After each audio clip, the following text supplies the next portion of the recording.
With the release of Samsung's 2025 foldables, it's time to turn our focus to the Galaxy S26 Ultra. Even though the S26 Ultra debut is still a few months away, we're excited to see what Samsung has planned for 2026 and how it plans to advance its flagship products. Every year, Samsung typically adheres to the same release window. Lately, Samsung's new flagships usually come in late January or early February, and a Galaxy Unpacked event is held at the beginning of the year. 2 weeks later, a broader rollout usually occurs. The release falls between January's CES and MWC at the end of February because to this short window. Put otherwise, Samsung plans the Unpacked launch event for when it will be the center of attention. Additionally, it is scheduled to allow Samsung to assert that the first phones would arrive at the beginning of the year.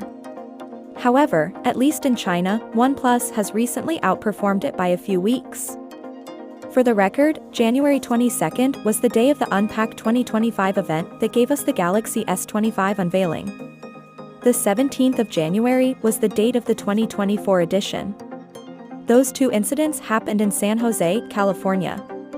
We don't anticipate that 2026 will be any different from previous years, as all new Galaxy smartphones typically make their appearance around the beginning of the year. The Samsung Galaxy S26 Ultra, the company's upcoming phone, will be available in mid-January 2026 together with the Galaxy S26 Plus and Galaxy S26. It's possible that the S26 Ultra will be renamed the S26 Note to highlight its S Pen integration. In keeping with the emerging trend of Pro models on other manufacturers, the S26 Plus might also be called the S26 Pro.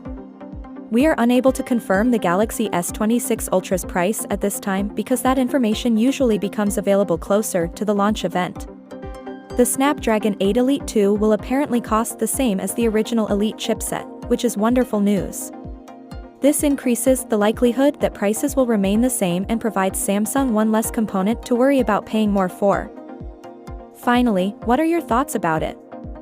So without being said, let me know your thought in the comment below, and if you are new here, please subscribe. Peace out.